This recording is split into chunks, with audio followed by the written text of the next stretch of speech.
दोस्तों मैं आपके साथ सुन्नतें शेयर करता रहता हूँ। हज़रत इमाम मालिक रहमतुल्लाह अलैह ने फरमाया, सुन्नत की मिसाल ऐसी है जैसे हज़रत नूह अलैहिस्सलाम की कश्ती, जो उसमें सवार हो गया वो बच गया, जो उसमें सवार नहीं हुआ वो मार गया। तो दोस्तों आज मैं आपके सामने घर से बाहर निकलने के आदाब बयान करूँगा।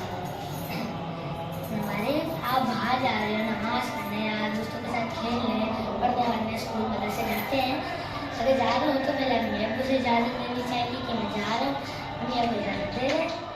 फिर चप्पल पहनते हुए पहले दाएं पाँव में पहननी चाहिए, फिर बाएं पाँव में पहननी चाहिए, और अगर जूते हो तो उन्हें झाड़ लेना चाहिए।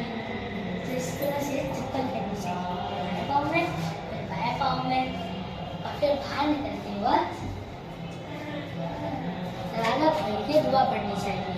बिस्मिल्लाह तवक्कलतु अला ला हौला वला कुव्वता इल्ला बिल्लाह पढ़नी चाहिए, और उल्टा पाँव यानी बायां पाँव बाहर निकलना चाहिए।